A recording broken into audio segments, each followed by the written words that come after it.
지난 한 주의 수고 가운데 하나님께서 은총을 베푸시기를 축복합니다. 여러분 루게릭병이라는 것을 들어보셨나요? 루게릭병. 근육을 움직이는 신경세포의 손상이 오는 병입니다. 근육이 마비되고 약해지는 질병입니다. 뇌와 척수에 있는 운동신경세포가 점차 파괴됩니다. 그래서 처음에는 팔다리 근육이 약해집니다. 그러니까 무거운 물건을 못 드는 것뿐만 아니라 가벼운 것도 못 들죠. 그러다가 목에 있는 근육, 얼굴 근육, 혀 근육, 신체 모든 근육에 힘이 빠지면서 결국 어떻게 됩니까? 횡격막이 있는 근육도 작동하지 않아 숨도 제대로 쉬지 못하는 절망적이고 무서운 질병이죠. 만일 누군가가 이 루게릭병에 걸렸다고 한다면, 또 젊은 날에 걸렸다고 한다면 미래를 희망하기 참 어려울 것입니다. 세상을 원망할 수밖에 없을 것이겠죠. 근데 실제로 21세 이 질병의 진단을 받았지만 질병의 상황에 짓눌리거나 억압되지 않고 자신에게 주어진 꿈과 역할을 포기하지 않고 우주 이해에 엄청난 기여를 했던 한 실존 인물이 있습니다. 여러분 다 아실 거예요. 지금은 돌아가셨지만 휠체어를 탄 과학자 스티븐 호킹의 이야기죠. 극단적인 질병의 한계가 그에게는 한계가 아니었음을 늘 그가 TV 앞에 설 때마다 느끼게 되는 순간이었습니다. 그것은 불편함일 수는 있었지만 한계는 아니었다는 것이죠. 삶을 좌우하는 결정적인 이유는 아니었다는 것을 말합니다. 그는 도리어 인생의 본질, 자신이 꼭 하고 싶고 해야 되는 일에 거기에 집중했고 환경에서 오는 억압의 소리는 듣지 않았다는 것이, 그에게 있어서 루게릭병은 그를 억압하는 거대한 골리앗이 아니라 자기를 자꾸만 괴롭히는 동네 아이들의 성가신 목소리에 불과했습니다. 그는 평생을 루게릭병과 친구 삼아서 보냈던 것이죠. 비록 불신자로 생을 마감했습니다만 믿는 우리와 모든 사람들에게 큰 울림을 주는 인생 아니겠습니까? 어떠한 불리한 상황이 있다 할지라도 하나님으로부터 주어진 부르심과 역할을 향해 나아가기를 포기하지 말거라 라고 하는 것입니다.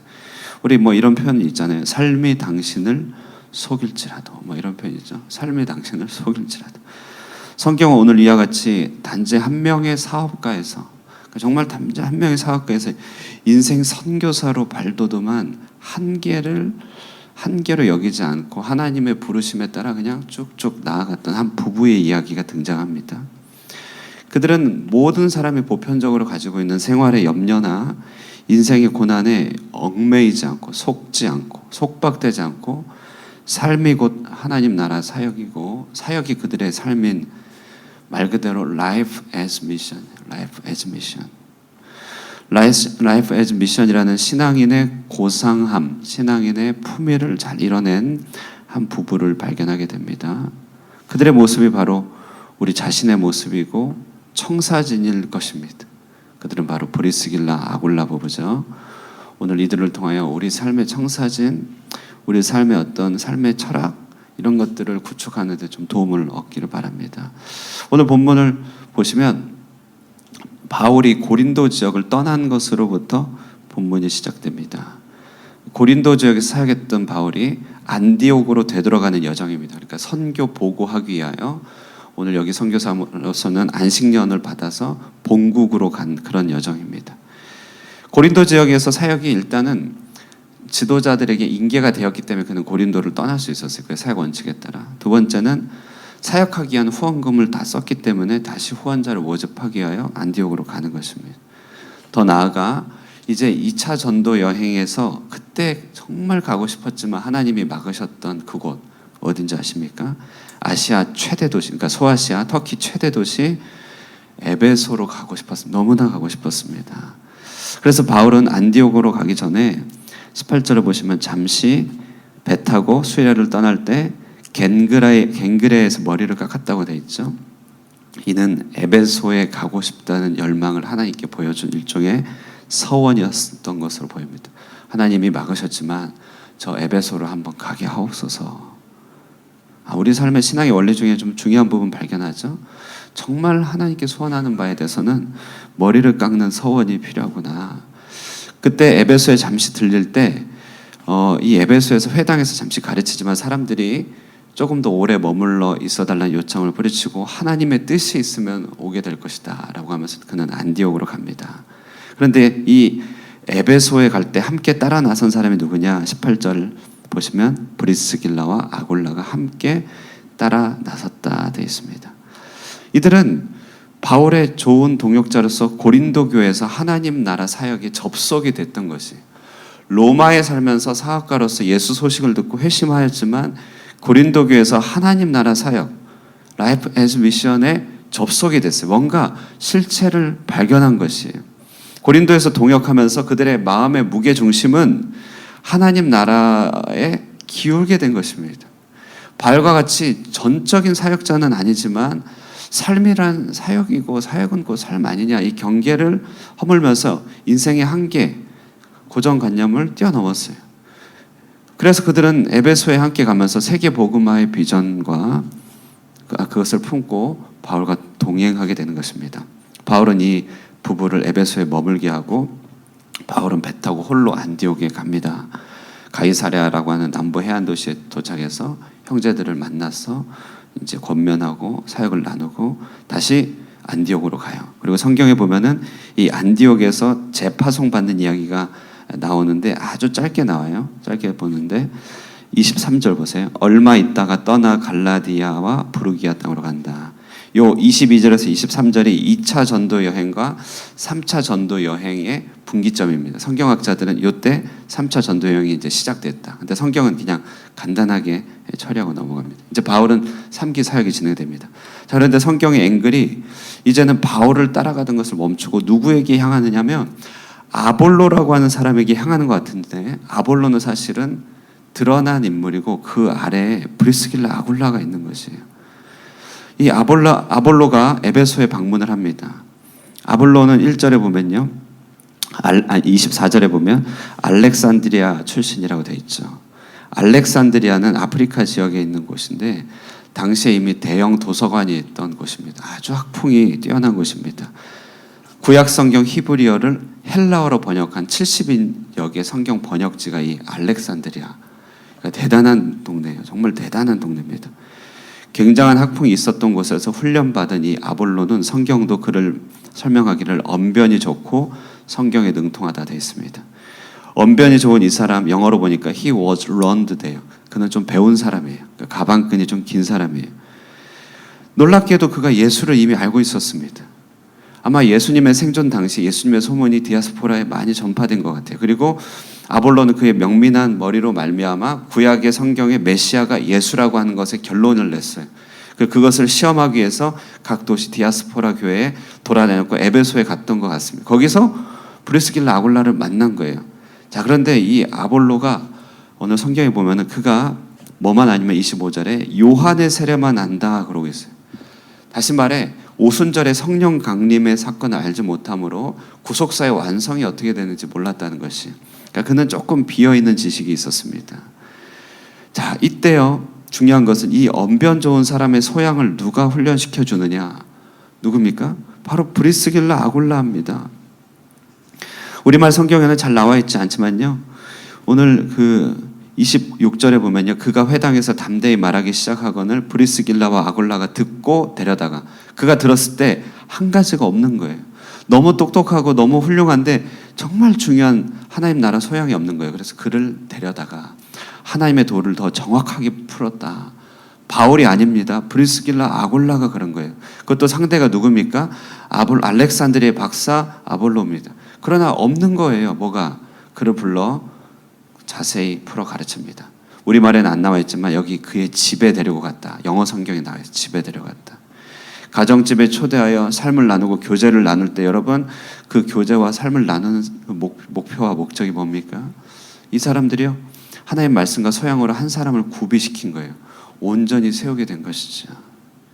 그래서 아볼로가 여기서 힘을 얻고 도전을 받아서 이제 고린도로 갑니다. 브리스길라 아굴라가 떠나 고린도 교회가 아직 미약하니까 아볼로를 사역자로 보내게 된 것이죠. 오늘의 이야기가 이제 이 얘기. 바울, 브리스길라, 아굴라, 아볼로가 그들의 삶과 현실에 매여 있지 않고 어떻게 하나님 나라를 위한 일종의 사역단이 구성되어서 하나님 나라의 품위에 참여하게 되었는지를 말하고 있습니다. 이 브리스길라 아굴라는 삶이라고 하는 한계에 속지 않았습니다. 그들이라고 염려 근심 왜 없었겠습니까?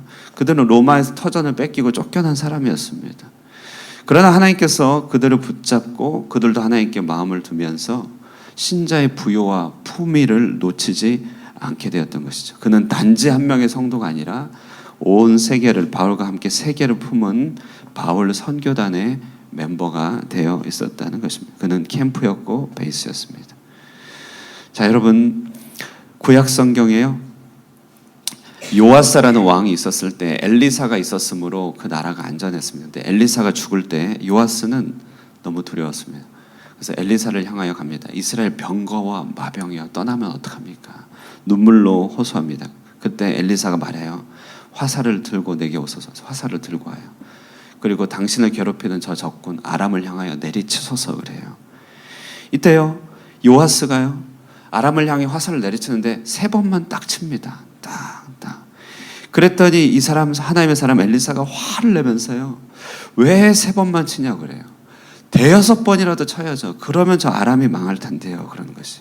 어찌하여 당신이 가지고 있는 사고와 한계 가운데 갇혀서 하나님이 저 아람을 멸하실 것에 대해서 그렇게 스스로 생각하였느냐. 너무 안타까워하는 것입니다. 여러분, 우리 신자됨에 있어서도 마찬가지입니다. 우리는 우리 자신이 얼마나 실화손인지를 잘 모를 때가 너무 많습니다. 아직 사단의 억압과 여러 환경 가운데 새끼의 호랑이라 연약하지만 호랑이는 호랑이거든요. 왕 같은 제사장이요, 선지자입니다. 그러므로 우리가 할 수 있는 신자의 품위는 엄청난 것이죠. 브리스길라와 아굴라도 로마에 있었을 땐 몰랐습니다. 그러나 그는 그 인생 궤도에서 하나님 나라 사역의 부요함에 이르게 되었던 것이죠. 우리는 힘들어도 신자고 잘돼도 신자입니다. 우리는 왕 같은 제사장이고 선지자입니다. 우리의 정체성을 우리 스스로 무너뜨릴 필요가 없습니다. 하나님께서 우리에게 맡겨주신 그 화살을 들고 3번만 치면 안타깝다는 것이에요. 6번을 치는 자리에 언제든지 갈 수 있다는 것이, 온 땅에 하나님 나라 세계 열방과 복음을 위하여 택함받은 주의 종들이라는 사실을 우리는 결코 잊어서는 안 됩니다. 우리의 삶과 환경이 우리 인생 가운데 루게릭병처럼 닥쳐온 근무력증을 불러일으키는 여러 힘든 일이 있어도 우리의 영혼 자체를 파괴시킬 수는 없다는 것이, 이것이 바로 브리스길라 아굴라를 통하여 살펴보게 된 교훈인 것입니다. 오늘 아침에 우리가 함께 이 한 사람을 통하여 묵상하길 원합니다. 우리는 여러 가지로 연약하고 미약합니다. 그것은 하나님 앞에 겸손일 것이죠. 그러나 우리의 본질은 바뀐 것이 아닙니다. 그의 피로 값주고 사신 우리의 존재는 예수 그리스도와 같이 굉장한 위치에 있다는 것입니다. 오늘 이 아침에 여러분 기도의 자리에 나와서 함께 은혜를 나누게 되면 저는 진실로 감사드립니다. 여러분 손에 들린 화살을 가지고 3번만 칠 것이 아니라 6번을 내리치고 단지 한 명의 성도가 아니라 브리스길라 아굴라처럼 하나님 나라를 마음에 품고 힘들어도 잘돼도 하나님을 위하여 그 길에 동참할 수 있는 신자의 부요와 품위에 이르게 되는 여러분 되시기를 주님의 이름으로 축원드립니다. 기도하겠습니다. 살아계신 하나님 아버지, 은혜와 사랑 감사합니다. 역사 가운데 하나님 브리스길라 아굴라 부부를 우리에게 보이시고 그의 생업과 환경 가운데서 그를 어떻게 주의 종으로 삼았는지를 우리로 묵상케 하여 주시니 감사합니다. 그는 여전히 삶에 매여 있는 사람이고 그는 여전히 인생의 고난이 많은 사람이지만 그러나 하나님 나라의 놀라움과 풍요에 참여하게 되었고 그들 자신을 주님의 종으로 헌신하며 주님 나라를 위하여 또 귀하게 쓰임받는 모습을 보게 됩니다.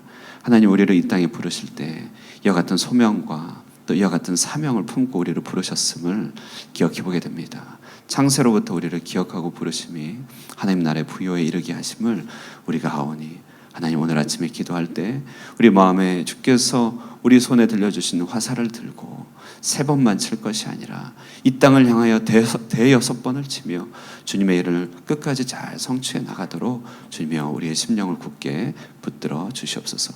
우리 하늘꿈 성도 한 분 한 분이 이처럼 하나님 나라의 모든 큰 부요에 이르게 하여 주시고 주님께서 맡겨주신 사명들 부르심들 가운데서 성숙해가며 주님과 충만한 교제와 축복을 누릴 수 있는 모든 성도들 되도록 늘 항상 함께하여 주시기를 간절히 바라고 살아계신 예수님의 이름으로 기도드리옵나이다. 아멘. 예, 오늘 아침에 내려치는 기도 하시겠습니다. 예, 세 번만이 아니라 우리 삶의 한계들, 이런 어렵게 하는 것들 하나님 주의 예수의 이름으로 내려치며 주께서 능히 감당케 하실 줄 믿습니다. 기도하시고 예배당 이전을 위해서 기도하시고 성도를 위해서 기도하시고 출타 중에 있는 분들 위해서 기도하시고 돌아가도록 하겠습니다. 내일 주일 예배를 기도하실 때는요, 김경문 목사님 외부 강사 말씀 전해주십니다. 동일한 은혜가 전달되게 해주시고 꼭 필요한 것들 하나님께서 공급하여 달라고 기도하시고 돌아가도록 하겠습니다. 우리 함께 교제 나누겠습니다.